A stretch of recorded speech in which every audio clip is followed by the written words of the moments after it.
اور میرے بھائیوں، رجب المرجب کا مہینہ وہ مہینہ ہے جس کے اندر امیر شام حضرت امیر معاویہ ابن سفیان رضی اللہ تبارک و تعالی عنہ کی یوم انتقال 22 رجب المرجب، آج تو 19 رجب ہے، اور 3 دن یعنی 22 رجب المرجب کو حضرت امیر شان امیر معاویہ ابن ابی سفیان رضی اللہ تبارک و تعالی عنہ کے یوم انتقال کا بھی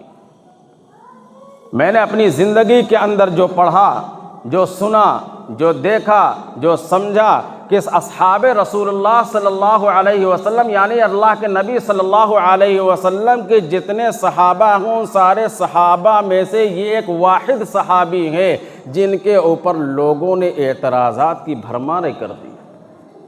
اتنے زیادہ اعتراضات ان کے اوپر کی گئے۔ حالانکہ ان اعتراضات کے جوابات کے اندر اگر گھسا جائے تو ان کی کوئی ویلو نہیں، 1% 0% اس کی کوئی حیثیت نہیں۔ حضرت امیر معاویہ رضی اللہ تبارک و تعالی عنہ کے اوپر اعتراض میں سے ایک اعتراض یہ بھی کیا جاتا ہے کہ ان کے نام کے معنی صحیح نہیں، ان کے نام کا مطلب صحیح نہیں۔ تو یاد رکھیے، اگر کسی ایک لفظ کا ایک معنی غلط ہو اور دوسرا معنی صحیح ہو تو آپ غلط معنی کیوں لیں، صحیح والا معنی لے لیجیے۔ اور دوسرا جواب یہ ہے کہ اصحاب رسول اللہ صلی اللہ علیہ وسلم صحابیات میں سے بہت سے لوگ ایسے تھے، مثلا حضرت علی بن طالب رضی اللہ تبارک و تعالی عنہ کے بھائی جعفر طیار رضی اللہ تبارک و تعالی عنہ ہے، جعفر کے معنی آتے 3 معنی غلط آتے ہیں، 1 معنی صحیح آتا ہے، تو وہاں پر 1 معنی صحیح لے کر ان کے اوپر جب کوئی اعتراض نہیں ہوتا ہے تو امیر معاویہ کے معنی کے اوپر کیوں اعتراض ہوتا ہے؟ اور تیسری تھی، اگر معاویہ کے معنی غلط ہوتے یا جعفر کے معنی غلط ہوتے تو نبی کریم جناب محمد الرسول اللہ صلی اللہ علیہ وسلم عربی ہیں، ان کی زبان بھی عربی ہے، قرآن بھی عربی کے اندر نازل ہوا، اگر کوئی معنی غلط ہوتا تو اللہ کے حبیب صلی اللہ علیہ وسلم ان کے معنی کو چینج کر دیتے، ان کے معنی تبدیل کر دیتے، نام کو تبدیل کیا کرتے، جیسے کہ اللہ کے حبیب صلی اللہ علیہ وسلم کے زمانے کے اندر بہت سارے صحابہ اور صحابیات خود ازواج مطہرات کے ناموں کے اندر اگر کچھ اس طریقے کا مطلب ہوتا تو اللہ کے نبی صلی اللہ علیہ وسلم اس نام کو چینج کر دیا کرتے، تبدیل کر دیا کرتے۔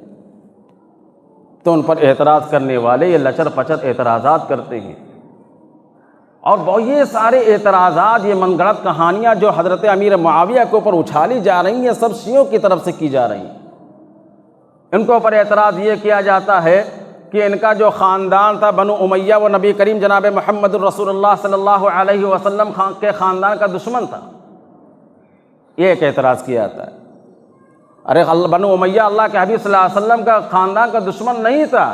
اگر دشمن ہوتا تو نبی کریم صلی اللہ علیہ وسلم نے اپنی بیٹیوں کو رشتہ دیا ہے اور وہاں سے رشتہ لیا بھی ہے۔ حضرت زینب، حضرت ابو العاص جو بنو امیہ کے ایک فرزند تھے، اپنی بیٹی حضرت زینب کا نکاح ابو العاص سے کیا جو بنو امیہ کے تھے۔ حضرت رقیہ، حضرت ام کلثوم رضی اللہ تبارک و تعالی عنہما کا نکاح حضرت عثمان سے کیا، حضرت عثمان رضی اللہ تبارک و تعالی عنہ بھی بنو امیہ میں سے،